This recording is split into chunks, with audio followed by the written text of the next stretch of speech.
Bonjour ou bonsoir à toutes et à tous, ravi de vous retrouver pour cette première, pour un nouveau concept. Bonsoir à ceux qui sont déjà présents dans le chat, je vois Red Biscuit et Romano, ravi de vous retrouver. On est de retour, salut à Paul Bismuth aussi. Il manque le stade de Montevideo qui donne sur la baie dans le jingle, c'est vrai, il en manque beaucoup de stades. Peut-être qu'un de ces quatre, on fera un petit spécial sur les stades sur les photos de stade. À un moment, je le faisais sur X et il faudrait que je recommence à le faire. Bon, bref, bonsoir à toutes et à tous. Je le disais, ravi de vous retrouver pour ce nouveau concept qui va, vous l'avez compris, je pense, prendre la place de Feu 9-10. Qui avant démarrait les lundis à 21h et durait jusqu'à pas d'heure, tout simplement. Là, cette fois-ci, on va recentrer sur les Amériques le lundi. Les Amériques, donc on va aller du nord au sud, au centre.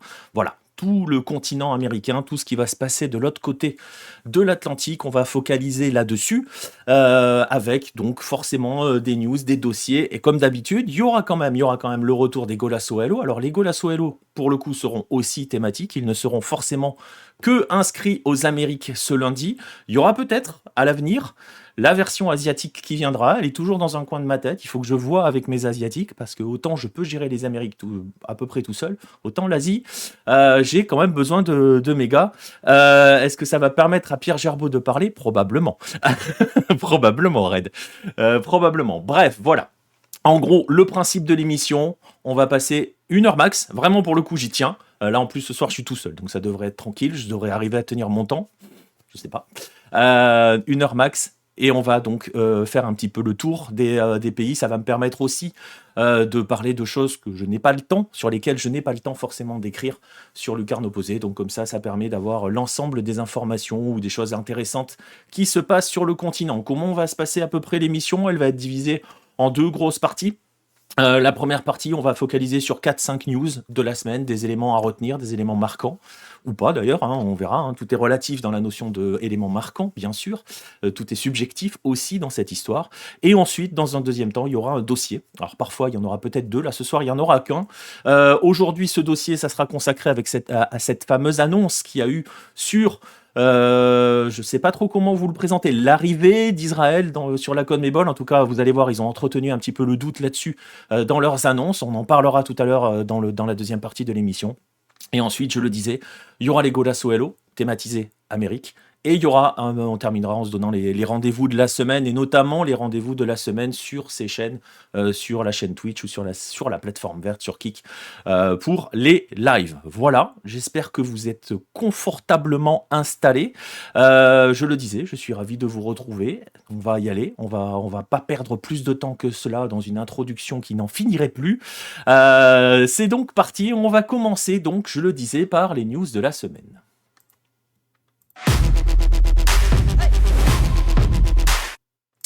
Et pour les news, on va forcément commencer par ce qui fâche votre interlocuteur.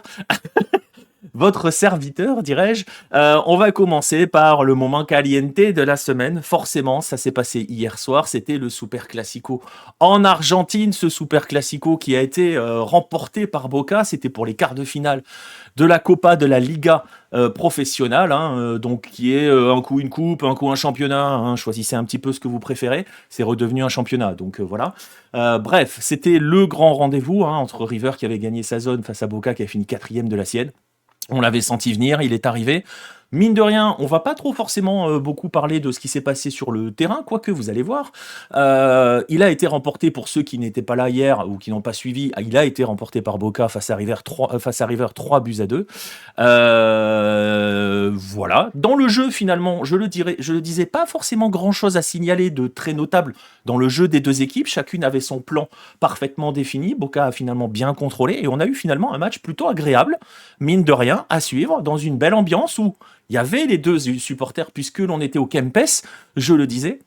Donc il y avait les supporters de deux équipes, l'ambiance était plutôt bonne, il y avait eu des contrôles de police avant, il y avait eu des arrestations et des séquestrations, on va dire, d'alcool, etc. Bref, c'était un match plutôt agréable à suivre, ce qui est quand même à noter, parce que généralement on insiste souvent sur le fait que les Super Classicos, c'est pas forcément la fête du foot. Là vraiment, on a eu tout ce qu'il fallait pour kiffer, et on a kiffé, sauf si on est supporter de River, forcément, où on a eu plutôt envie d'insulter certaines mamans, notamment de celui qui a un beau costard. mais bon, voilà. Pour répondre à ta question, WaterT, le format du championnat n'a pas changé. En fait, il est divisé en deux parties sur une saison en Argentine. Euh, Il y a une partie qu'on va dire véritablement championnat, où tout le monde va s'affronter. Ça remplace un petit peu les tournois d'ouverture et du clôture, si ça te parle un petit peu. C'est-à-dire que normalement, les saisons en Amérique du Sud, très souvent, elles sont coupées en deux mini-tournois. Ouverture et clôture très souvent, à part au Brésil et à part au Chili, mais bon, on va pas rentrer dans les détails. J'essaye de se faire simple. Et en Argentine, en fait, ils ont trouvé un machin un petit peu plus rigolo.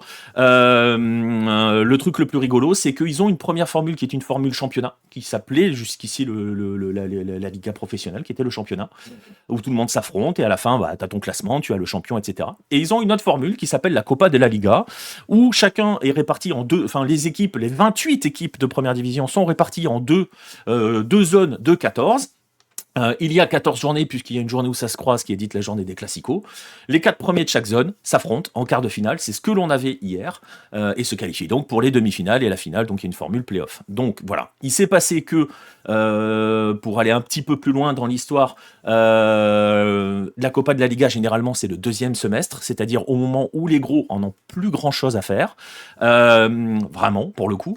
Et là, comme ils se sont aperçus que les plus gros n'en avaient plus grand-chose à faire, parce que les accessites continentaux, ils les avaient quasiment déjà tous, ils ont décidé de commencer par ça cette saison. Ça change pas grand-chose.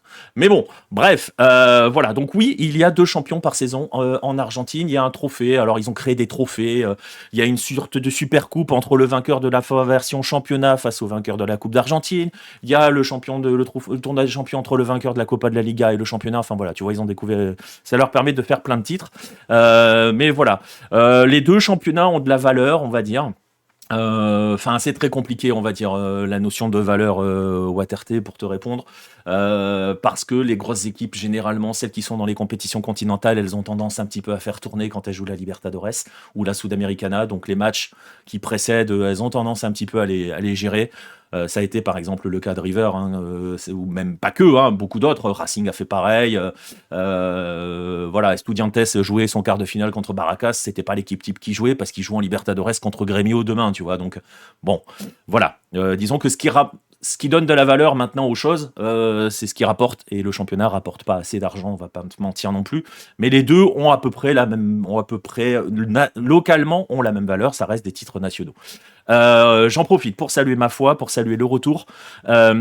Savez-vous pourquoi Ezequiel Barco ne joue plus? Non, mais si tu veux, je peux te passer le 06 de Michelis. Non, je l'ai pas, mais mais voilà, non, ça fait partie des choix de Michelis. Il y a beaucoup de choix discutables, mais voilà. Et il y a beaucoup de choses qui vont être discutées justement après ce match d'hier, après ce Super Classico, je le dis, donc remporté par Boca, qui va filer en demi-finale et qui jouera à Estudiantes d'ailleurs, pour être le plus complet possible. L'autre demi-finale opposera Argentinos à Vélez, ça sera à la fin de la semaine. Ces rendez-vous-là, mais il y a eu quand même les petites polémiques. Il y a forcément toujours des polémiques dans un Super Classico, même si là elles n'étaient pas forcément au niveau de l'intensité, des fautes, des choses comme ça, même si il y a peut-être quelques cartons qui auraient pu être revus au VAR, que ça soit d'un côté comme de l'autre. Mais il y a eu forcément la grosse polémique qui est assez amusante et à peu près la même que vous avez eue si vous avez regardé le Classico espagnol, c'est-à-dire ce fameux but qui est rentré ou pas. Là, ça concerne River et ça permettait à River à ce moment-là de mener 2-1. Et il se trouve que River prend le but de Boca, le but de Cavani arrive 5 ou 6 minutes plus tard, après cette action, et ça pourrait avoir aussi un petit peu assommé River. Alors là où c'est intéressant, c'est que donc ça a fait se lever beaucoup d'interrogations, puisque, comme en Espagne, il y a le VAR en Argentine, et comme en Espagne, il n'y a pas la goal line technology. Alors, en Espagne, ils ont diffusé aussi les audios et la vidéo des assistants VAR lors du Classico espagnol. Ouais, quasiment en même temps, Red, exactement. Ils ont diffusé les audios et la vidéo de ce fameux but, Lamine Yamal, il me semble, qui serait rentré ou pas, et on a bien vu qu'ils avaient aucun angle. L'Argentine a fait pareil. Alors je vais vous le faire voir et écouter. Voilà, je vais juste vous faire écouter le début. Ça va être en espagnol, mais vous n'avez pas forcément besoin de parler espagnol. Ensuite, je parlerai dessus, parce que c'est pas forcément, on n'a pas besoin d'écouter toute la séquence. Mais écoutez bien. Merci pour le sub, WaterT. Alors, je vais laisser passer ça, parce que c'est long.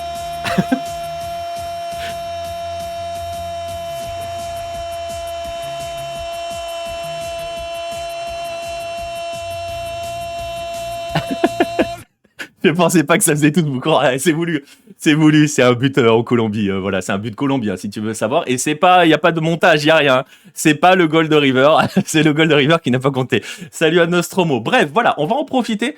Je vais juste vous faire. Alors, écoutez bien le début, écoutez la réaction des arbitres qui sont au VAR. Vous allez les entendre. Vous n'avez pas besoin de parler espagnol parce que vous allez voir et ça, pourquoi ça soulève toutes les questions. Voilà les audios. Atrás, ese viene bien. Blanco, Limpio, cabeza, blanco. todo ok. Posible dentro fuera. Es Da gol, gol. es gol, dio gol. Dio gol, Bien. la saca de adentro. Dame la minicam. Dame la minicam. Dale, Oh, dale. Un Dio poquito, gol, un cuadro antes, un cuadro antes. la saca de adentro, dijo. Uno más. Voilà, je peux parler par-dessus, ils vont Allez. continuer à parler, vous allez pouvoir les Hacé entendre un zoom. petit peu en fond. Hacele zoom ahí. Je peux baisser un petit peu leur audio même d'ailleurs maintenant, Ah, bien parce sûr. que ce qui était intéressant, c'était d'entendre leur embarras. Ils ont fait la même en Liga, exactement, Waterté. Et on entend leur embarras, on entend le « oh ». Et voilà, ils sont vraiment dans l'embarras. Et il y a deux petits soucis sur cette action, parce que bon, forcément, ils vont chercher un angle, il va chercher la caméra qui permet de voir le mieux possible. Comme en Liga, ils ne vont pas la trouver, hein, le plan que vous avez à l'image. Si vous êtes en train de réécouter l'émission sur des plateformes de podcast, passez sur YouTube pour voir les images. Ils ont cherché un autre angle, ils ne le trouvent pas, ils ne le trouveront pas. Il n'y aura absolument aucun autre angle qui permettra de définir si le ballon a véritablement franchi la ligne. Ce qui est intéressant tout de même dans l'histoire, je peux couper, ce qui est intéressant, c'est sur les clichés. Il y a eu un cliché qui est passé, voilà, qui est la caméra opposée, enfin l'angle opposé, on va dire, hein, la photo était prise de l'angle opposé. Toujours très difficile de conclure parce que forcément on n'est pas tout à fait sur la ligne, donc il y a le décalage. Ce qui est intéressant, c'est que vous entendez aussi l'arbitre assistant sur l'audio qui dit que la balle est passée. Regardez au deuxième plan où est l'arbitre assistant, il n'est pas à hauteur de la ligne. Donc comment peut-il conclure aussi? Voilà. Tout se joue, comme tu le dis, Nostromo a un mouchoir de poche. Il n'y a aucun angle qui permet de véritablement définir. Il y a eu plusieurs clichés qui ont été publiés. Voilà, vous voyez les différents clichés. Je vous laisse vous faire votre idée. C'est impossible de répondre. On aurait presque tendance à dire sur le cliché du bas de l'image que là, il y a vraiment but. Mais si on regarde les autres, c'est pas si évident que ça. Bref, tout ça pour dire que il n'y a pas la réponse, et ça soulève un problème qui est bien plus large, mais personne ne va essayer de soulever. En fait, personne ne peut savoir, c'est donc avantage défense. En fait, ils finissent par dire à la fin de la séquence que pour lui, l'arbitre, l'assistant VAR principal, finit par dire pour moi, elle n'est pas entrée. Et il appelle l'arbitre qui est sur le terrain pour lui dire elle n'est pas entrée. Voilà. Donc, il a donné son avis, il a pris sa position par rapport aux images qu'il avait. Il n'y a pas de goal line technologie. Tout ça pour dire qu'on est arrivé dans un espèce de football technologique avec l'appui et voilà, on nous a vendu le VAR indépendamment de ce que vous pensez du VAR, avec ou c'est bien, c'est pas bien, voilà, de son utilisation. Et on a enlevé la goal line technologie qui est la seule chose qui est entre guillemets la plus simple à mettre en place puisque c'est la seule qui répond blanc ou noir. Le ballon est passé, c'est réglé. Je sais que du côté de la Ligue espagnole, on nous a expliqué que c'était un coût de 4 millions d'euros par rencontre, il me semble, ou quelque chose comme ça. Et donc, voilà, pourquoi ils n'ont pas envoyé l'arbitre de champ voir la vidéo? C'est une très très bonne question. Ça, c'est la façon dont on gère le VAR, je n'en sais rien. Ça prouve la théorie que la théorie qu'un super classico sans polémique n'est pas un super classico, c'est pas faux. Bon, voilà. Le fait est que il y a ces technologies qui existent, on nous vend un football technologique et on s'aperçoit que voilà, il y a des coûts qui sont pas forcément supportables par différentes ligues, qui ne peuvent pas forcément les mettre en place. Et ça crée donc des footballs à vitesse différente, des footballs différents. C'est un petit peu ce que redoutait à une époque Michel Platini quand il a longtemps milité pour interdire la technologie. On est en plein dedans. Je vais juste rappeler que le VAR en Argentine est arrivé assez tard parce que il y avait encore des stades qui n'avaient pas la fibre et donc on pouvait pas envoyer les images puisque le centre VAR en Argentine n'est pas à côté du stade, il est à Buenos Aires. Voilà, tout ça pour dire que on est donc dans ces footballs-là qui sont des footballs un petit peu à géométrie variable et on arrive sur des polémiques qui on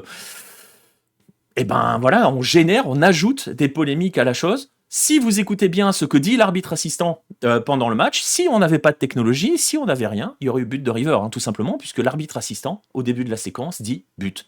Et d'ailleurs, la première étape pour les arbitres VAR sur la première image est de dire qu'il y a but, et après ils finissent par se dire non. Voilà, c'est la petite polémique, elle n'est pas énorme, je peux vous assurer que du côté de River, c'est plus du côté de Michelis qu'on va grogner que du côté de l'arbitrage, parce que pour le coup, l'arbitrage a quand même été bon, et le match a été bon, ce Super Classico. Si vous ne l'avez pas vu, voilà, Boca s'est qualifié, Boca a gagné justement d'ailleurs, et finalement c'est aussi cela, ça fait un petit peu plaisir de voir justement de voir un Super Classico qui se passe assez normalement, avec forcément les chambrages à la fin du match, mais ça s'est passé normalement et on a eu un vrai bon match. Voilà pour le moment caliente, on va dire, du week-end et post-week-end. Je parlais à l'instant. Merci à Boboligno74 pour le follow. Je parlais à l'instant de technologie, de vidéo, de transmission. Alors, on va quitter l'Argentine et on va aller cette fois-ci en Équateur. En Équateur, alors je sais que j'en parle pas assez sur le quart opposé de l'Équateur, pourtant je suis ça. Être obligé de regarder le match sur Winamax Télé, c'est pas top la qualité, bémo match et belle intensité, nous dit Atomique du 64. Alors, il y a des moyens légaux de regarder la Ligue argentine, c'est payant, mais c'est légal et tu peux le faire et tu l'auras en très bonne qualité. Tu pourras même le regarder sur ta télé si tu as une télé connectée. Ça s'appelle Fanatize, ça coûte 80 € à l'année. Je sais que c'est un coût, hein. Et puis je peux le dire librement, parce que je préfère le rappeler quand même, c'est important de le rappeler à chaque fois, j'en ai déjà et j'en parle assez souvent. On n'est pas affilié, on gagne rien à vous vendre ça, c'est juste ce que l'on utilise. Tu peux passer par ça, tu peux utiliser Fanatize, tu as l'option avec ou sans commentateur, comme te le dit Biscuit, exactement. Et donc ça va te coûter 80 € à l'année, tu vas pouvoir regarder les matchs tranquillement. Ouais, voilà. On avait fait une vidéo dans un 9-10, on en avait parlé des différents moyens de regarder les footballs de la planète Hello. Sur Fanatiz, tu vas aussi avoir d'autres championnats, et si tu arrives à voyager, si tu vois ce que je veux dire, en utilisant des VPN, tu vas avoir la Libertadores, la Sudamericana, l'Équateur, le Pérou, la Colombie, le Brésil. Donc tu n'as pas que l'Argentine, tu vas même avoir des championnats européens, et voilà, j'en dis pas plus. Mais tout ça pour dire que l'offre est quand même assez intéressante. Ça a un coût, mais si tu as 80 €, n'hésite pas, et au moins tu pourras regarder les matchs de manière qualitative, on va dire, sans être sur des petits streams. Et tu pourras même les voir en replay si tu veux. Bref, on parle de diffusion justement, voilà, magnifique transition. La transition, c'est avec la Liga Pro équatorienne, parce que on est actuellement en plein conflit entre la Liga Pro, qui organise les championnats de première et de deuxième division équatorienne, et le diffuseur officiel Gol TV.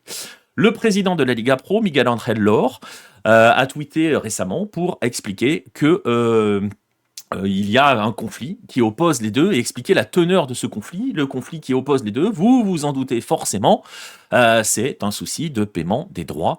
Il y a des défauts de paiement, voire on va dire plutôt des retards de paiement par le diffuseur. Et ce qui a comme conséquence que Gol TV, c'est la rumeur du moment, c'est la tendance, même plus que la rumeur, a de grandes chances de perdre la diffusion des matchs du championnat équatorien, division 1 et division 2 incluses.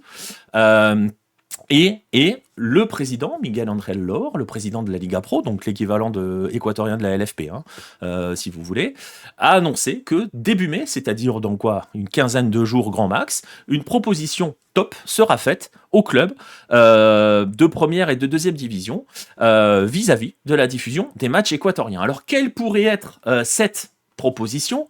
On commence un petit peu à en parler. Ça rappelle étrangement Mediapro. J'ai rien dit. Oui, c'est vrai. Il y a des histoires similaires au Mexique avec Fox Sports qui s'est fâché avec Santos Laguna, entre autres. Voilà. Alors, justement, il y a des problèmes, il y a des soucis. On va quand même contextualiser aussi, les droits télé sont aussi très importants, et encore plus importants en Amérique du Sud. Si l'Argentine a aussi beaucoup de mal, indépendamment du fait qu'elle a 28 clubs, c'est que les droits télé argentins sont ridicules, si vous devez comparer par exemple aux droits télé du Brésil. Donc les clubs sont plus puissants parce que les droits télé sont importants, entre autres. Voilà. Les entrées au stade ne permettent pas de financer grand-chose, on va pas se mentir. C'est aussi forcément le cas en Équateur, et donc il y a des défauts de paiement. Bref, donc il y a une solution qui devrait arriver, et la tendance, c'est que la Liga Pro pourrait se rapprocher d'un canal qui s'appelle Marca 90. Marca 90, c'est tout simplement une chaîne YouTube, et basée en Équateur. Je vais vous montrer des images, voilà, qui diffuse tous les jours, et qui diffuse des programmes sur le football équatorien avec des émissions en plateau, qui a son succès. voilà, qui fonctionne très très bien. Et cette collaboration entre la Liga Pro et Marca 90 pourrait donc entraîner les deux à créer un nouvel outil, une nouvelle chaîne. Et les clubs négocieraient directement avec Marca 90 et non pas la Ligue. Chaque club pourrait négocier, c'est la tendance, hein, c'est la valeur de ses droits télé. Et donc, il y aurait diffusion du championnat des deux, et ça serait aussi lié avec l'introduction du VAR sur l'implémentation du VAR à l'ensemble des rencontres du championnat équatorien. Il se dit aussi que des négociations sont en cours avec certains câbles opérateurs, avec des plateformes OTT internationales, et aussi, et surtout, vous voyez où je veux en venir en parlant de diffusion, quand je vous parle de Marca 90 et que j'insiste sur le fait que c'est une chaîne YouTube, une des rumeurs serait que le championnat serait donc disponible sur YouTube. On aura la réponse d'ici quelques semaines. J'en profite pour rappeler que le football équatorien est probablement le football... le football, le montant, est clairement le football montant de la zone. Sur les chaînes Hello, peut-être, c'est une surprise. Écoute, voilà, t'as tout deviné. J'aimerais bien, mais écoute, pour l'instant, voilà. C'est pas quelque chose qui se fait au Brésil. Je suis sûr d'avoir vu des matchs diffusés sur des chaînes YouTube. Il me semble que Flamengo l'a fait à une époque, Biscuit, et il me semble que les championnats d'État, certains passaient sur YouTube aussi. Donc voilà, mais en tout cas... Il y a cette possibilité d'un rapprochement entre Liga Pro et Marca 90. Il y a cette possibilité peut-être que le football équatorien serait disponible sur YouTube. Est-ce que ça serait tous les matchs? Est-ce que ça serait un match? Le fait est que Marca 90 est véritablement installé. A un autre avantage, c'est qu'il est basé en Équateur. Ils sont en Équateur, avec des journalistes équatoriens qui sont des journalistes connus du paysage équatorien. Donc il y a tout ce qu'il faut, des gens qui ont déjà commenté. Ils ont la capacité à produire ces matchs-là. Donc on verra. Réponse d'ici, on va dire début mai, hein, donc il n'y a pas de date. On va suivre ça avec attention. J'en parlerai forcément dans une future émission. On va suivre ça avec attention, mais c'est vrai que si ça pouvait nous faire débarquer l'Équateur de manière gratuite, bah écoutez, pourquoi pas, parce que c'est vraiment un des championnats à suivre. Je le rappelle, que ça soit la LDU ou Independiente del Valle, ils ont gagné 3 Copa Sudamericana depuis 2019. Voilà, ça vous donne une idée de la valeur de ce championnat-là. On parlait de droit télé, je parlais il y a un instant de la puissance du Brésil. On va y aller justement au Brésil pour continuer dans les news. Ça sera l'avant-dernière news, puisque c'est en train de se passer actuellement, là, en ce moment.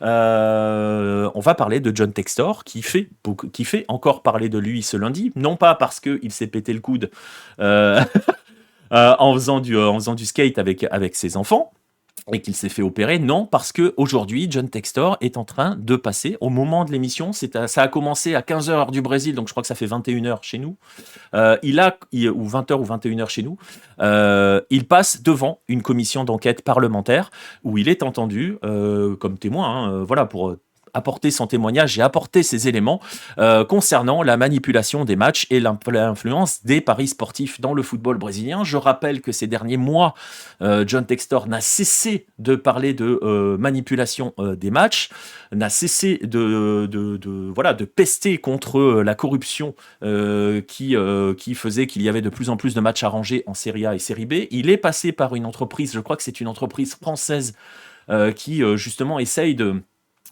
suivre les rencontres, de suivre s'il peut y avoir des affaires un petit peu obscures sur les paris sportifs. Si vous avez le nom dans le chat, ça m'aidera parce que j'ai complètement oublié le nom de cette entreprise. Mais bref, il en a parlé en plus tout à l'heure dans son audition. J'ai écouté le début de son audition. Il a donc déclaré en début d'année qu'il avait des éléments qui montraient qu'il y avait toute une série de matchs qui avaient été truqués au Brésil en Serie A et en Série B, en première et en deuxième division, que certains forcément concernent Palmeiras, puisque voilà. Donc voilà, donc John Textor était et encore peut-être au moment où on est dans l'émission, c'est peut-être pas encore fini. C'est diffusé en direct et gratuitement sur YouTube, sur la chaîne du Sénat, TV Senado. Salut à Guillaume LCT. C'est diffusé donc en direct. Et le rapporteur de cette enquête l'avait annoncé aujourd'hui, n'est autre que Romario, tout simplement, qui était assez désinvolte, hein, d'ailleurs, dans sa façon de conduire les débats. Mais bon, bref, c'est Romario qui était le rapporteur de cette commission d'enquête, dont John Textor, je ne sais pas à l'heure où on parle si c'est terminé. Le fait est que Cette commission d'enquête parlementaire va enquêter sur 109 matchs disputés en 2023 au Brésil et qui sont soupçonnés d'avoir été manipulés pour justement favoriser les parieurs. Le président de la commission est un journaliste sportif.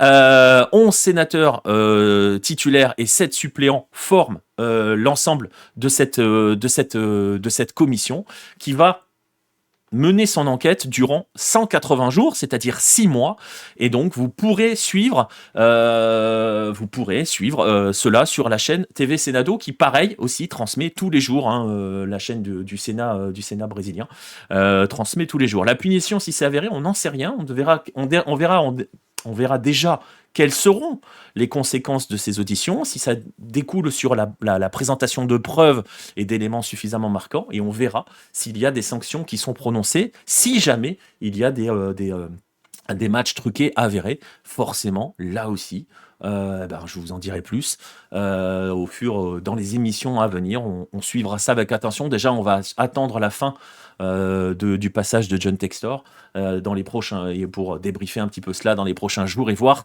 s'il a justement apporté véritablement les preuves qu'il était censé apporter. Le Brésil, c'est la Bolivie, oui et non, parce que pour ceux qui ne savent pas, il y a eu des histoires de matchs arrangés en Bolivie. On en avait parlé dans un 9-10 avec un lanceur d'alerte entre guillemets qui n'était rien d'autre que le président de la fédération bolivienne, sauf que ça n'a découlé pour l'instant sur rien du tout. Donc on verra si ça découlera là sur quelque chose. On va passer à la dernière news de la semaine. On va être sur un peu plus léger. On va être sur un peu plus léger. Je sais pas s'il faut en rire ou en pleurer. Je pense que John Textor essaie de camoufler son propre échec à travers cette histoire de match truqué. On pourrait le penser, Nostromo. C'est pas tout à fait sûr parce que ce ne sont pas que des matchs qui concernent Botafogo. Ou directement ou indirectement, puisqu'il parle aussi de matchs de deuxième division. J'ai vraiment oublié le nom de cette entreprise française, c'est Goal quelque chose, qui justement analyse les contenus des matchs par rapport au mouvement sur les paris sportifs durant les matchs, avant les matchs ou durant les matchs, pour justement essayer de pointer s'il y a des soucis. Il s'est appuyé donc sur une entreprise extérieure pour essayer justement de voir les cas qui prêtaient à confusion ou en tout cas qui prêtaient à questionnement. Donc c'est pas forcément pour dire Botafogo a craqué l'année dernière, c'est à cause de la corruption. Non, c'est pas Sportsradar, c'est une entreprise française je crois, et elle s'appelle Goal quelque chose je crois. Il l'a dit tout à l'heure à la commission et j'ai complètement oublié de le noter. Mais voilà, bref, on suivra ça. Déjà, il avait annoncé qu'il avait des preuves, il avait annoncé il y a quelques semaines qu'il avait des preuves de matchs truqués. Je passerai le temps d'écouter un petit peu toute son audition qui était très longue, pour le coup, ça commençait à 21h et au moment où on a commencé l'émission, elle était toujours pas finie. Donc voilà, on suivra ça avec attention. Dernier élément, je le disais, on va aller au Mexique cette fois-ci. Pour aller un petit peu dans la légèreté, oui et non. La légèreté, s'il y a des aficionados de football mexicain, je pense que vous voyez vers quoi je vais aller. Je pense à Red, je vais aller vers Nahuel Guzman et la nouvelle Nahuelada. Nahuel Guzman qui est le portier de Tigres, le club d'André Pierre Gignac, pour ceux qui ne savent pas. Nahuel Guzman est actuellement blessé. Il est écarté en raison d'une opération au genou droit. Gignac super but d'ailleurs, exactement. Et ben justement, on va parler de tout ça. On va parler de Nahuel et de son laser. Le laser, c'est pas ce qui a permis de l'opérer au genou. Le laser, c'est parce que Nahuel Guzman donc est écarté des terrains, mais ça ne l'empêche pas d'être en tribune. Et il y avait le Clásico Regio. Le Clásico Regio, c'est le match qui oppose les Rayados de Monterrey aux Tigres, les deux équipes de Monterrey, les deux grands de la ville, qui s'affrontent, le Clásico Regio. Et il nous a fait quoi, notre cher Nahuel Guzman? Vous le voyez sur les images, vous le voyez peut-être bien ou pas bien, je ne sais pas, mais vous voyez un homme qui s'amuse avec un laser depuis les tribunes. Eh bien, c'est lui. Nahuel Guzman s'est juste amusé pendant le match à pointer le gardien des Rayados, Esteban Andrada, avec un laser pour le gêner tout le match. Forcément, il y a les images, vous les voyez, donc forcément, ça veut dire que notre cher Nahuel, il s'est fait gauler. Il s'est fait attraper par la patrouille et ça n'a fait rire absolument personne, surtout du côté de la Ligue. Et il a été donc... Et on attendait de savoir quelle était la sanction. On peut dire ce qu'on veut et je n'excuse pas sa connerie, mais si c'est Luis Malogan, il n'aurait pas pris aussi cher. Je suis pas sûr parce que je sais pas. Bon, c'est difficile à dire. Je vais pas bercer dans le complot avec l'América. Malagon est le gardien de l'América pour ceux qui ne savent pas. Le fait est que donc voilà, la sanction est tombée. Et Nahuel Guzman prend 11 matchs de suspension. Même les Argentins n'ont pas osé faire ça. Il est argentin, attention. Il va leur donner des idées. Il a pris 11 matchs de suspension, ce qui fait qu'on va... Bon, on était sûr à peu près de ne pas le revoir de sitôt. Là, si Tigres va jusqu'au bout du tournoi, joue une Leagues Cup et va assez loin, parce que normalement la sanction va s'appliquer aussi à la Leagues Cup, on pourrait le revoir, je crois, à la deuxième journée du prochain tournoi, au deuxième semestre donc. On verra, Nahuel Guzman a 38 ans, donc attention aussi à cela. Il a donc pris 11 matchs, il va devoir s'acquitter d'une sanction économique et il va aussi devoir accomplir des travaux d'intérêt généraux. Donc, il a pris quand même assez cher. Le club, comment a réagi le club à l'annonce de cette sanction? Eh bien, assez simple, et Nahuel Dada 2.0, j'aime beaucoup. Je vais en parler, Biscuit, je vais en parler. Il y a eu un communiqué du club de Tigres qui a évidemment pris acte et accepté la sanction. Il n'y aura même pas d'appel de la part du club. Le club annonce aussi que Guzman va être sanctionné également par le club, par la charte interne du club, des sanctions économiques. Et le club annonce aussi que le joueur va participer à des programmes éducatifs qui sont organisés par la Fondation de Tigres et il va être aussi encadré par des entraîneurs, par un coach et des psychologues sportifs. Le joueur s'est forcément, évidemment, excusé depuis. Et sachez que donc la victime de ces lasers, Esteban Andrada, a réagi très violemment du côté des réseaux sociaux en utilisant des insultes qui sont classées désormais comme des insultes homophobes notamment, et il a donc pris une amende pour sa réaction sur les réseaux sociaux, notamment parce qu'on n'a pas le droit d'insulter un adversaire par réseaux sociaux interposés. Voilà. Guzman s'est excusé. Andrada a dit que si Guzman l'appelle pour s'excuser, voilà, ça se passera bien. Rien n'est malin dans l'histoire, on est d'accord, Nostromo. Sa retraite est toute trouvée, il sera écrivain. Oui, parce que c'est vrai, j'en ai parlé dans un live l'autre soir. Nahuel Guzman a expliqué qu'il avait écrit une histoire parallèle dans laquelle Tigres remportait la Libertadores 2015 face à River. Il avait écrit donc une histoire, une sorte d'uchronie, dans lequel justement River n'était pas champion, ne gagnait pas la Libertadores 2015, et face à la honte de perdre la première Libertadores face à un Mexicain, ça mettait tout de suite fin à l'ère Gallardo. Il n'y avait donc pas d'ère dorée de Muñeco Gallardo à River Plate. Il n'y avait ni ça, et donc partout ce qui allait en découdre, avec notamment les éclosions d'Enzo Fernandez, de Julián Álvarez, et que donc forcément, l'Argentine n'était pas championne du monde. Voilà, on attend beaucoup le livre de Nahuel Guzman. Peut-être qu'il aura le temps de le finir avec ses 11 matchs.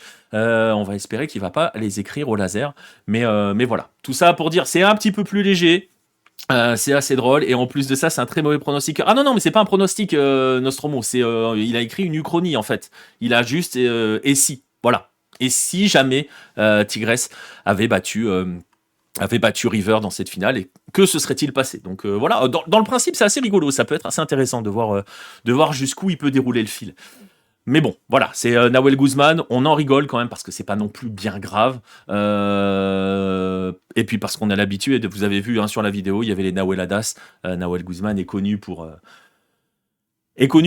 amuser un petit peu la galerie. Le même fil de la séance de péno, je ne sais pas, Red, mais bref, voilà. Il y aurait pas, je sais pas où il aurait emmené l'Argentine en fait. Je sais pas ce qu'il aurait fait de la Coupe du Monde. Il aurait peut-être fait gagner le Mexique, je ne sais pas. Bref, en tout cas, on ne sait pas. On attend. Peut-être qu'un jour le livre viendra, mais pour l'instant, on ne l'a pas. On a juste cette histoire qu'il a racontée une radio argentine. Voilà pour les news de la semaine. Voilà, quatre petites nouvelles pour démarrer. Déjà, si Tigres avait gagné la Libertadores, je pense que des joueurs comme Pato Sanchez n'auraient jamais été des joueurs des Rayados. Après, voilà. Bah après, Biscuit, tu peux t'y mettre. Hein. Tu peux aussi dérouler ce fil-là, réécrire l'histoire. Ça peut donner des choses assez intéressantes. Mais c'est vrai que pour le coup, c'est assez rigolo d'imaginer ce qu'il peut avoir écrit. J'espère qu'il le publiera un jour et qu'il trouvera quelqu'un pour le publier. Écoute, on en reparlera si jamais à ce moment-là, il nous sort quelque chose sur le sujet. Voilà. Voilà pour les news. On va passer à la rubrique suivante. On va passer au dossier de la semaine.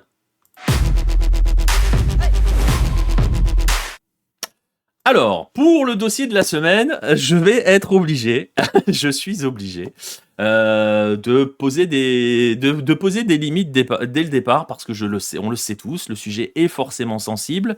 J'imagine bien une espace fiction dans l'Hello. Bah pourquoi pas. Hein. Remarque, c'est une bonne idée, hein, Nostromo. Du point de vue littérature, c'est quelque chose de très intéressant, ce côté dérouler des fils d'histoire alternative, ça peut être très intéressant. Bref, le dossier, je le disais, on va être sur un sujet forcément sensible, forcément épineux, forcément qui déclenche pas mal de réactions. Donc, je vais compter sur vous pour faire attention dans le chat. On va surtout, c'est l'avertissement que je veux placer. Que ça soit dans le chat ou que ça soit dans les commentaires, parce que la vidéo sera disponible sur YouTube. L'idée, ça va pas être ici d'expliquer, d'exprimer quelconque opinion vis-à-vis du conflit, puisque forcément, hein, vous l'avez vu, le titre du dossier, c'est Israël. On va parler d'Israël en CONMEBOL.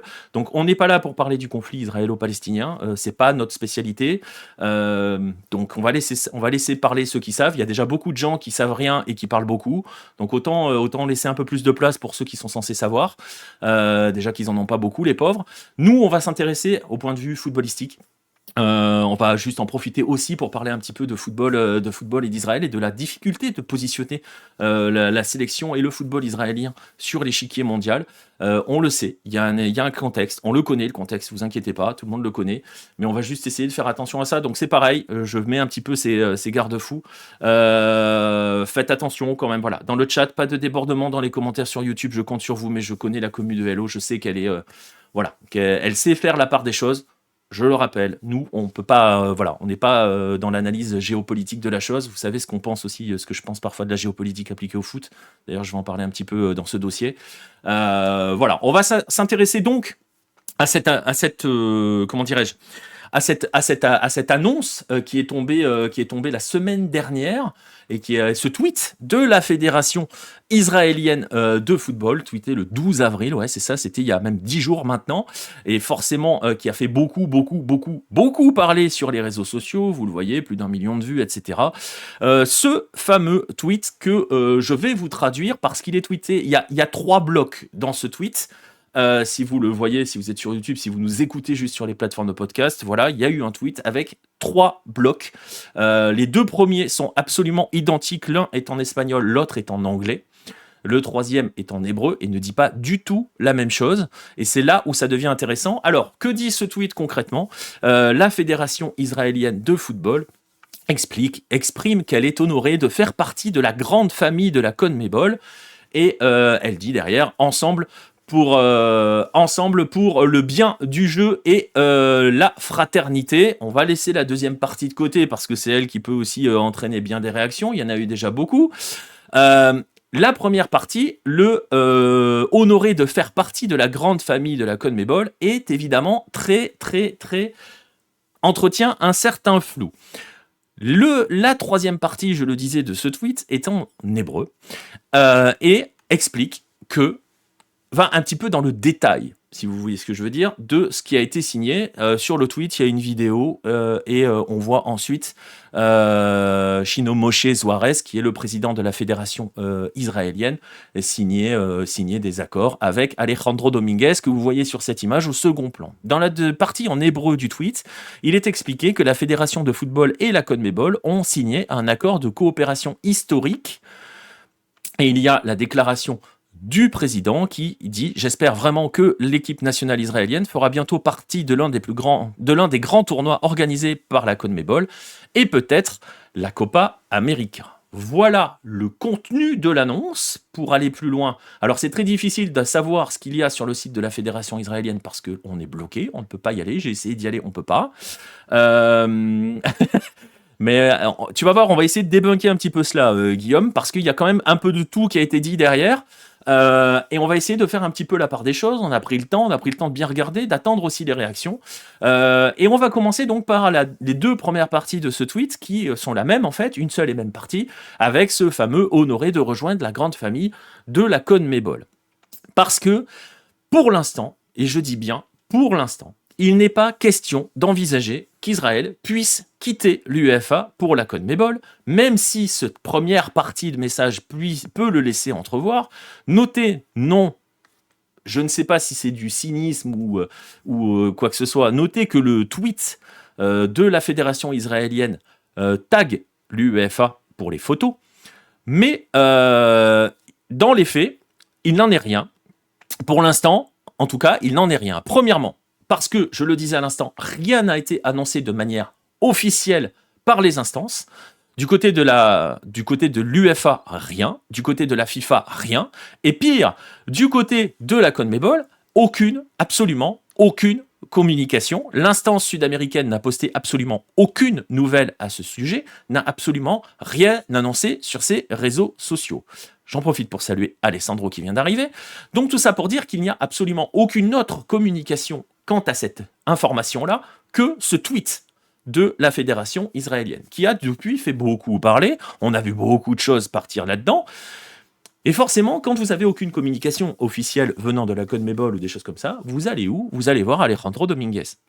Bon, pas directement, sauf si vous le connaissez, mais il suffit juste de suivre son compte Twitter, puisque Alejandro Dominguez aime beaucoup se mettre en avant, aime beaucoup tweeter, aime beaucoup expliquer à quel point il est un homme absolument fantastique. On rappellera qu'il a dansé des pas de danse, qu'il a tweeté des pas de danse pour annoncer avant la FIFA que un match de Coupe du Monde se déroulerait en Uruguay et un en Argentine pour la Coupe du Monde 2030. Bref, du côté d'Alejandro Dominguez, rien. Aucune annonce, aucun partage même de photos. Vous avez une photo ici du président de la fédération israélienne aux côtés d'Alejandro Dominguez et avec l'accord de partenariat signé. Rien. Alejandro Dominguez, son dernier tweet, et c'est assez rigolo d'ailleurs, c'est pour ça que je vais le souligner, donc n'a rien du tout partagé par rapport à l'annonce d'Israël, mais il a par exemple, ses dernières communications, c'est sa visite au Qatar et la signature d'un accord de collaboration avec le ministre des Sports du Qatar. C'est assez amusant quand on se souvient qu'en février dernier, 12 fédérations du Moyen-Orient, dont le Qatar, avaient appelé Israël à être à l'exclusion d'Israël des compétitions sportives. Tout cela pour dire donc que jusqu'ici, rien d'officiel, pas d'annonce de transfert d'Israël vers l'Amérique du Sud. Ça ne veut pas dire que c'est impossible, mais pour l'instant, il n'y a absolument rien d'annoncé, et même sur les plateformes médias de la CONMEBOL, etc., il n'y a eu aucune communication sur le sujet, ou en tout cas aucun autre détail sur le sujet. Au-delà de cette idée, se pose la question de savoir sur quels critères la CONMEBOL se base pour les invitations concernant les autres équipes. Le Qatar et le Japon ont probablement été invités sur des paramètres précis et mesurés par la CONMEBOL. Le Qatar, c'est tout simplement parce que c'est le sponsor de la compétition, hein, Nostromo. Donc, c'était le sponsor de la Copa América, donc faut pas aller chercher plus loin. Et là, tu vois, par exemple, Alejandro Dominguez a tweeté et a montré qu'il avait signé un accord de collaboration et de développement avec le Qatar. Tu peux tout à fait envisager que le Qatar va bientôt revenir à la Copa América, ce qui peut être intéressant. Mais on va en parler dans un instant des conséquences et de la Copa América, en focalisant forcément sur Israël, mais tu vas voir. Bref, je le disais, donc pour l'instant, il n'y a rien d'officiel, mais il est vrai que on va en profiter pour faire un petit peu de culture foot quand même, parce que on est sur lucarne opposée, on est toujours là pour faire un petit peu de culture foot. Sur le papier, en fait, c'est tout à fait possible, toutes ces choses-là. Tout est possible. Pourquoi c'est possible ? Alors attendez, je relis 2-3 messages. Pareil en Gold Cup avec les pubs Qatar Airways, bien sûr. Au-delà des relations politiques très tendues entre Israël et plusieurs pays d'âme sud, notamment la Colombie, le Venezuela et même un degré moindre le Brésil, la CONMEBOL va avoir du mal à assumer ce partenariat. Je vais en parler dans un instant de cela, Alessandro. Je ne vais pas parler de la Colombie, du Venezuela et même un petit peu le Brésil, parce que voilà, on est d'accord. Je vais focaliser sur le Chili où c'est encore plus brutal, tu vas voir. Donc voilà, je vais aller plus main pour me comprendre. Mais non, tu vas voir. On va s'installer. on va s'installer, on va faire un petit peu de culture foot et on va voir pourquoi sur le papier, dans l'absolu, c'est pas impossible. Pourquoi c'est pas impossible? Parce qu'on va rappeler qu'à la création de l'État d'Israël en 48, il y a la fédération israélienne qui est créée en même temps et qui prend la place, prenez le mot que vous voulez. Ne mettez aucune connotation à tout ce que je dis, ne mettez aucune couleur politique à tout ce que je dis, on n'est pas là pour ça, on parle de football, qui prend la place de la Palestine mandataire. Bref, cette fédération de football, elle est placée dans la Confédération asiatique, créée la même année, et dont elle est donc l'un des membres fondateurs. Donc, gardez bien à l'esprit qu'Israël est l'un des membres fondateurs de la Confédération asiatique de football.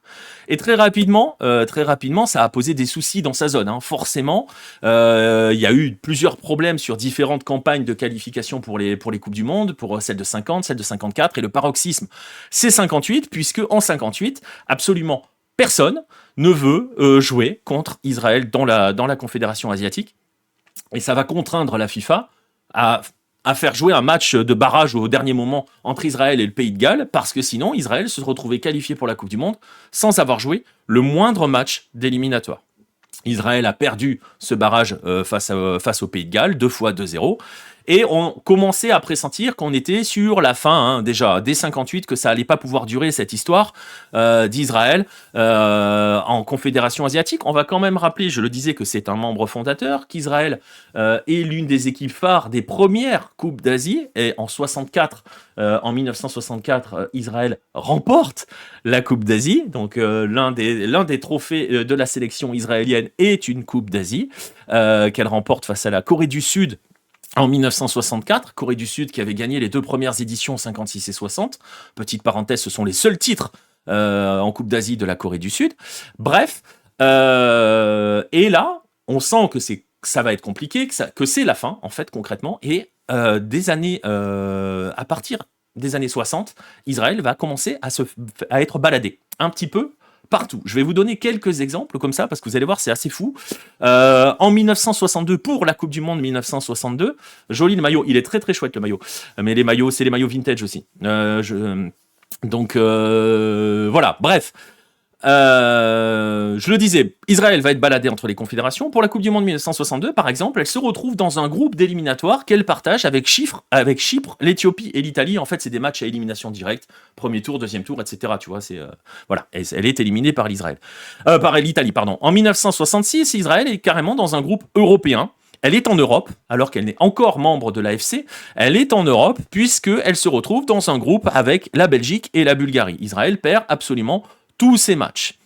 En 1970, pour la Coupe du Monde 1970, elle se retrouve dans un mélange entre l'AFC et l'OFC. OFC, c'est Océanie, gardez bien en tête, parce que vous commencez à comprendre qu'on va un petit peu partout.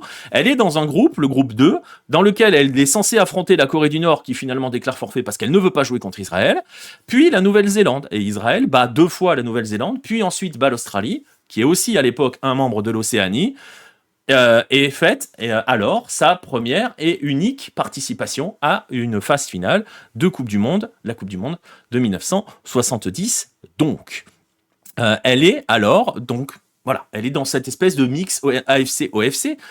Même chose en 74 et en 78. En 82, elle se retrouve en UEFA, puisqu'elle est dans un groupe avec l'Écosse, l'Irlande du Nord, la Suède et le Portugal. En 86 et 90, elle se retrouve en Océanie, purement en Océanie. Donc on se retrouve sur une sélection qui, à partir de 92, rejoint définitivement l'UEFA. Et on se retrouve donc avec une sélection, mine de rien, membre fondateur de la Confédération asiatique, qualifié pour une Coupe du Monde et ensuite participant à des qualifications pour la Coupe du Monde avec les représentants océaniens, et qui finit par être désormais européen. Elle a déjà fait 3 confédérations, donc sur le papier, elle pourrait très bien en faire une 4e. La sélection à la carte platinum de toutes les compagnies aériennes, c'est clair. La Poel Tel Aviv a même été la première équipe à la rafler la C1 asiatique de mémoire. Oui, c'est possible. C'est possible. Bref, voilà, tout ça pour dire que c'est une sélection qui a l'habitude d'être un petit peu baladée partout. Alors, on va quand même on va appuyer sur le frein. De là à penser que la sélection va rejoindre l'Amérique du Sud, pour l'instant, non, c'est pure fantaisie. De là à envisager que les équipes israéliennes puissent puissent affronter les équipes, et là je parle des clubs, les équipes de clubs d'Amérique du Sud. Voilà, d'ailleurs ça a permis, je sais pas si vous suivez ce compte Twitter, je vais vous montrer parce que c'est quand même assez drôle, je vais faire une petite parenthèse rigolote là-dessus, parce que forcément beaucoup de gens ont interprété cela comme quoi Israël allait quitter l'UEFA pour rejoindre la CONMEBOL et que donc forcément les clubs israéliens allaient jouer Libertadores et Sudamericana. Donc certains ont commencé à imaginer Palestino qui joue les clubs israéliens. Voilà, j'ai trouvé ce compte, je vous invite à le suivre si vous êtes sur Twitter, qui s'appelle Out of Context Libertadores, qui est très très drôle. Pareil, si vous nous écoutez sur les plateformes de podcast, passez sur YouTube, vous verrez les images, vous comprendrez pourquoi c'est drôle. C'est du second degré, on en rigole. Voilà, les images sont assez rigolotes. Donc voilà, tout ça pour l'instant, c'est juste pure fantaisie. C'est pas dans l'air du temps. Voilà, la seule chose que l'on peut dire véritablement, c'est que oui, effectivement, le président de la fédération, Chino Moshe Suarez, et son directeur général Niv Goldstein étaient invités au congrès de la CONMEBOL à Asunción, au Paraguay. Ils ont tenu des réunions avec les représentants de toutes les associations membres de la confédération. En parcourant quelques médias israéliens, on a appris qu'il s'agissait avant tout d'un accord de coopération qui concernera le développement, l'entraînement, l'arbitrage, le football féminin ou encore le football de jeunes. Donc voilà, je le disais, il n'est pas question d'envisager affronter voilà, vivement le match Bétar contre Palestino, comme je disais. Ouais, c'est ça. Comme tu disais sur Discord. Non, mais c'est ça. Donc pour l'instant, il n'en est pas question. Pour l'instant, on en rigole de cela. Par contre, attention, il y a cette possibilité, évidemment, qu'Israël puisse disputer la Copa América. Alors pareil, on va débunker aussi un petit peu de ce côté-là. Il n'est pas question de voir Israël à la Copa América 2024, puisque c'est fait, les groupes sont faits, les qualifiés sont connus, donc il n'y aura pas d'Israël à la Copa América 2024. La question qui va se poser sera 2028, qui sera normalement organisée en Équateur. C'est pas sûr encore à 100%. Enfin, normalement, c'est Équateur, mais on ne sait jamais comment les choses peuvent évoluer. La situation est très compliquée en Équateur, elle est toujours très compliquée en Équateur. Ça nous amène donc en 2028, et revoyez bien, en remontant un petit peu, le tweet d'Alejandro Dominguez qui entretient des relations plus fortes avec le Qatar. Imaginez que les deux invités de 2028 soient Qatar et Israël. Ça serait quand même assez rigolo, mais le fait est que, et vous le savez si vous êtes des habitués de football latino-américain, parce que là pour le coup on peut dire latino-américain, voire même américain avec ce que devient la Copa América dans certaines situations, la CONMEBOL a l'habitude d'inviter des nations hors CONMEBOL. Elle l'a fait avec le Mexique, le Costa Rica, les États-Unis, avec les nations du Nord, la Jamaïque, les nations du Nord de la CONCACAF. Elle l'a fait aussi, on le disait, avec le Qatar et le Japon en 2019. Ça n'est pas totalement à exclure. Et 2028, c'est quand même très loin, très loin, et tout cela pourrait ne déboucher donc sur rien du tout. Avec les instances du foot, je préfère rester sur mes gardes, ils sont capables de tout, on est d'accord. Est-ce qu'une éventuelle invitation de la CONMEBOL vis-à-vis d'Israël peut donner une visibilité au football israélien? C'est une très bonne question, ça Nostromo, et justement, c'est magnifique, je crois que tu as lu mon conducteur, c'est fantastique. C'est clairement un petit peu vers quoi on peut aller sur cette partie-là, parce que c'est aussi de cela qu'il est question dans cette histoire. C'est comment la fédération israélienne peut continuer à donner de la visibilité à son football, comment peut continuer à développer son football, indépendamment du contexte. Mais voilà, elle a réussi ce buzz. Je ne sais pas si c'était voulu de faire un buzz avec une annonce qui entretient un petit peu le flou, mais attention quand même, parce que le prochain congrès de la FIFA, pareil, en mai prochain, qui a lieu à Bangkok, les dirigeants israéliens ont prévu, qui étaient présents à Asunción au congrès, n'étaient pas seuls. Ils étaient aussi avec Gianni Infantino qui était invité au congrès de la CONMEBOL.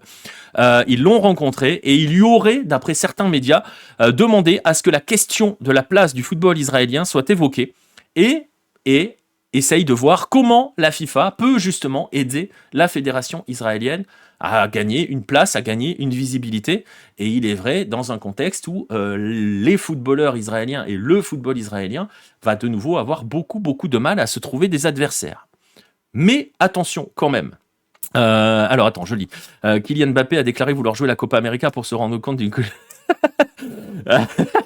Après, tu sais qu'à une époque, il avait été question d'inviter la France. Il avait été question d'inviter la France et l'Espagne pour 2019, avant de choisir Qatar et Japon, pour d'autres raisons. Mais il avait été question d'inviter la France et le Japon, et la France et l'Espagne en 2019. Voilà, pour la Copa América 2019. Ça avait été dans les tuyaux à un moment et ça ne s'est pas fait. Mais justement, cette histoire de visibilité, cette histoire, voilà, cet aspect un petit peu géopolitique du football, vous savez ce que l'on en pense ici. Surtout qu'on a lu un petit peu beaucoup de choses, on a vu des réactions, on a lu des choses qui sont pas forcément vraies. Parce que on a vu, par exemple, qu'on nous a dit que c'était plus simple pour Israël d'aller en Amérique du Sud, où la question du conflit israélo-palestinien n'était pas aussi centrale. Alors, détrompez-vous, ça a été évoqué un petit peu par Alessandro dans le chat, quand il parlait de la Colombie, du Venezuela et à degré moindre le Brésil, dans certains pays avec un gouvernement de gauche aussi, c'est un petit peu plus compliqué. Donc, faire venir Israël en Amérique du Sud n'est pas aussi simple, et je vais même dire, c'est même tout le contraire. Les réactions, il y en a eu depuis cette annonce par la fédération. Elles ont été relayées par des médias sud-américains. Il y a eu énormément de réactions sur les réseaux sociaux, avec beaucoup de messages forcément anti-Israël, qui s'opposent à cet accord. Il y a des hashtags du genre CONMEBOL sin Israël, ça veut dire la CONMEBOL sans Israël. Tout ça pour dire que, je vais pas vous lister les trucs parce que c'est pareil, hein, dans les réactions, il y a des choses qui sont pas forcément faciles à montrer ou des choses comme ça, ou montrables, ou voilà. En tout cas, il y a eu une véritable levée de bouclier. On va pas aller sur ce chemin parce que voilà, on trouve un petit peu tout. Et il y a eu des réponses politiques surtout. C'est là où ça devient plus intéressant. Pour aussi montrer à quel point ça sera pas aussi simple que ça pour se trouver une place pour Israël si jamais on veut les envoyer là-bas. Les tweets anti-Israël apparemment viennent d'Argentine, source le Maténorme, ils viennent d'un peu partout et on va parler, nous, des réponses politiques. Et on va s'intéresser à un pays en particulier. Et si vous êtes des habitués du football sud-américain et si vous êtes des habitués de lucarne opposée, vous imaginez de quel pays il s'agit. Il s'agit du Chili. Je vais citer... oulala, elle est touchée, la question. Dans tous les pays, il y a aussi bien une communauté juive qu'une communauté d'origine palestinienne ou libanaise. Voilà, exactement, Alessandro, c'est exactement ça. Les communautés israéliennes et les communautés d'origine palestinienne ou libanaise, ou on va dire issues de feu l'Empire ottoman, puisque c'est de cela qu'il est question, sont extrêmement nombreuses, en particulier au Chili. Je vais vous montrer quelques réactions. Une réaction vous allez voir, elle est assez brutale. C'est un tweet que je vous partage, qui est signé Marisela Santibáñez, qui est députée communiste chilienne et qui s'est fendue du tweet suivant que je vais vous traduire si vous ne parlez pas l'espagnol.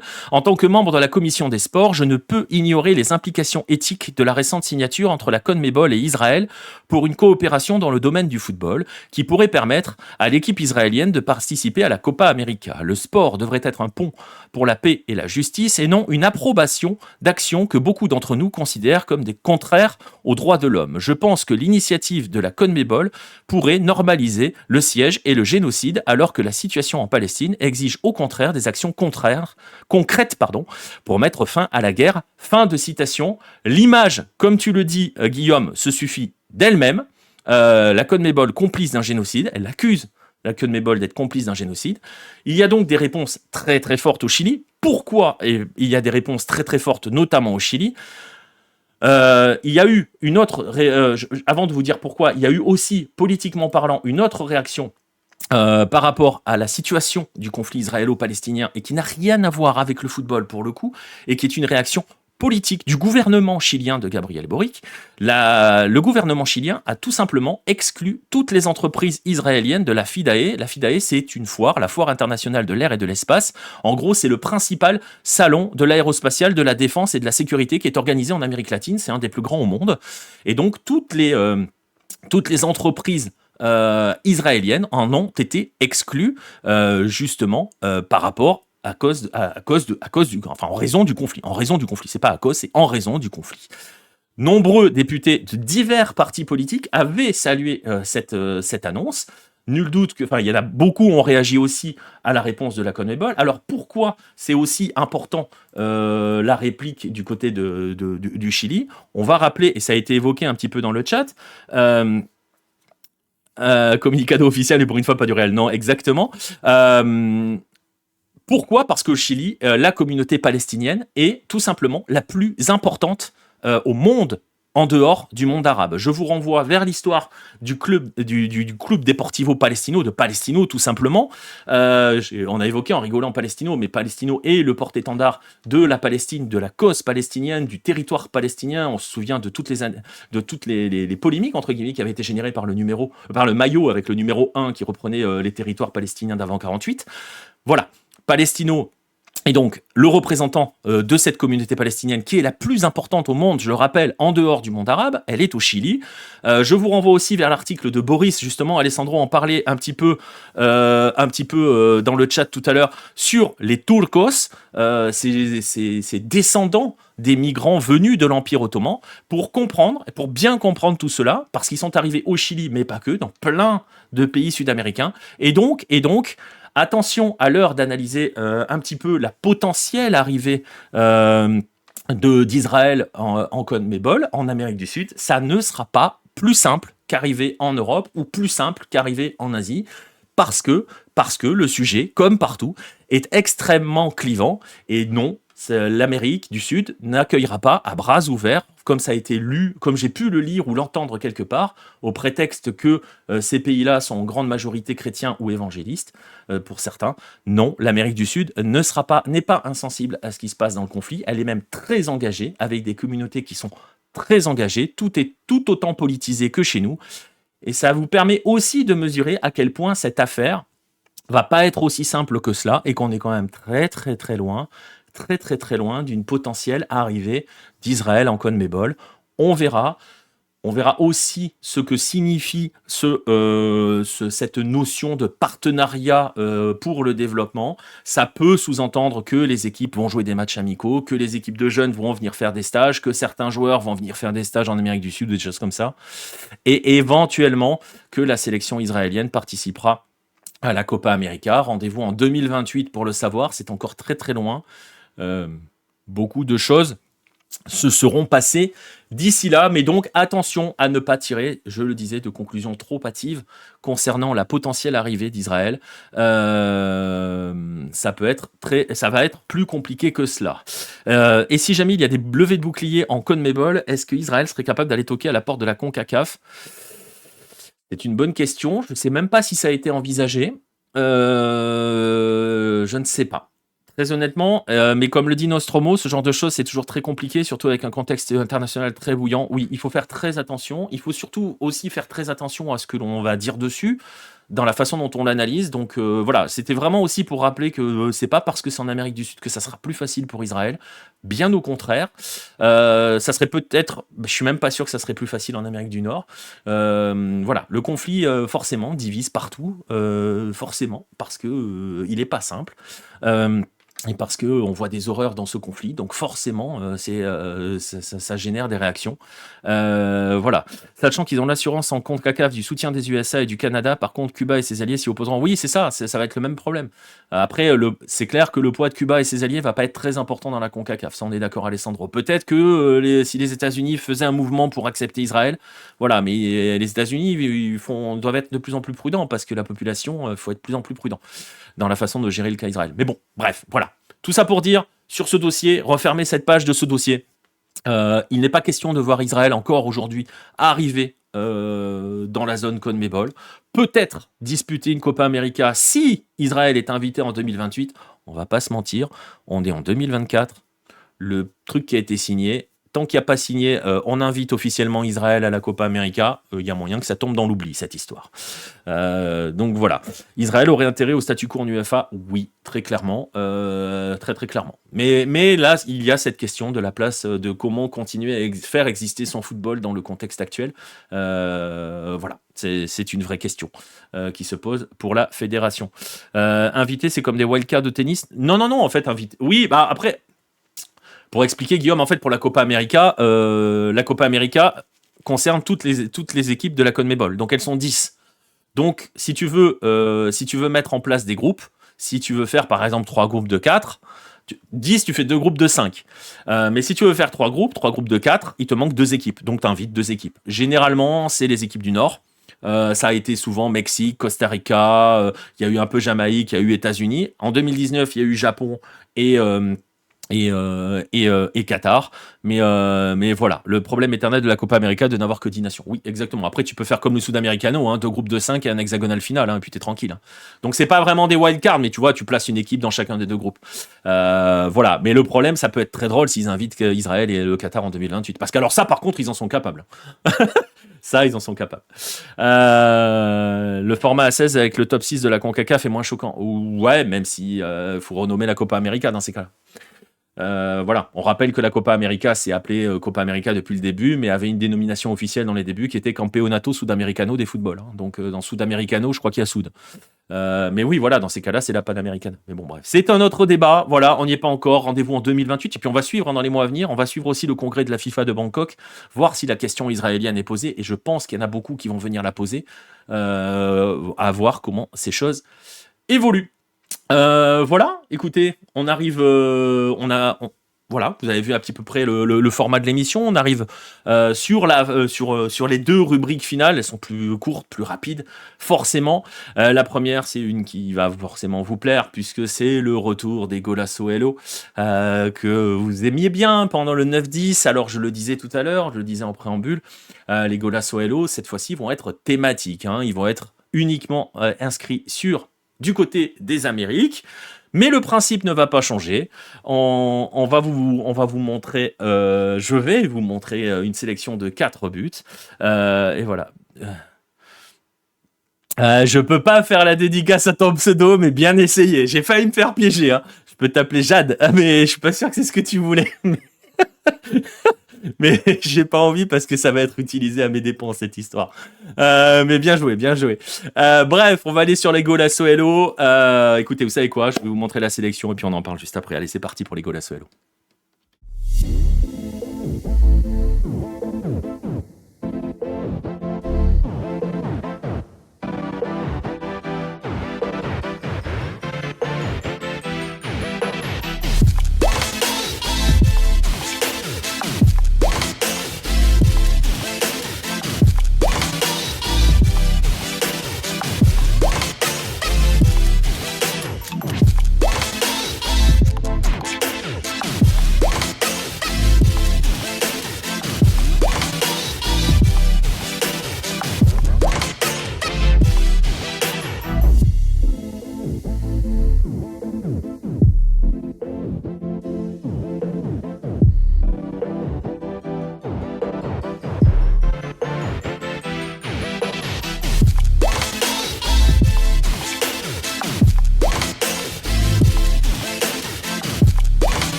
Voilà pour les Golasso Hello, vous avez un ciseau mexicain, vous avez un but du bien nommé effectivement Waterté Enamorado.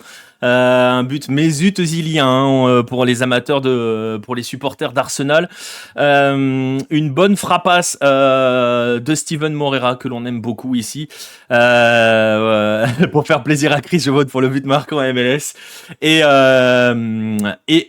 cette petite enroulée lucarne de Canobio, 4 très beaux buts. Il manque le premier but de Jeremia Recoba, c'est vrai, mais je ne l'ai pas trouvé en bonne qualité.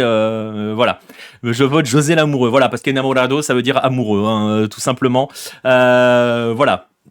Comment ça va fonctionner? Ceux qui ne savent pas, vous allez le découvrir là. Ceux qui savent, vous connaissez ce que je vais dire. Je vais remettre cette sélection de buts en réponse à un sondage sur Twitter et sur le Discord de Lucarne Opposé. Vous pourrez revoir cette sélection de buts tranquillement. La partie du Golasso Hello sera aussi disponible sur YouTube assez rapidement. Vous allez avoir une semaine pour choisir votre but préféré qui sera élu Golasso Hello de la semaine et vous aurez le verdict lundi prochain, tout simplement, pour le numéro 2 de Lucarne américaine. Voilà, ça sera dès la fin de l'émission que le sondage va arriver, et puis vous aurez une semaine, donc vous allez avoir le temps tranquillement de réfléchir à quel but vous préférez. On arrive bientôt au terme de cette première émission et on va conclure, et c'est comme cela qu'on conclura cette émission, avec les rendez-vous de la semaine et notamment sur LOTV. Et cette semaine, préparez-vous à une très très grosse semaine parce qu'il y a du très lourd cette semaine. On a pas mal de rendez-vous à vivre ensemble puisque Libertadores, Sudamericana et Conca Champions sont au menu de la semaine. On va ouvrir la semaine demain avec Estudiantes Grêmio et Atlético Mineiro Peñarol qui seront les deux matchs fil rouge que l'on suivra. On viendra vers 23h50 à peu près. Le premier match est à minuit. Le deuxième, Atlético Mineiro Peñarol, c'est à 2h. Mercredi soir, on remet ça avec Botafogo Universitario. Et en parallèle, Libertad River et le match entre Columbus et les Rayados en Conca Champions.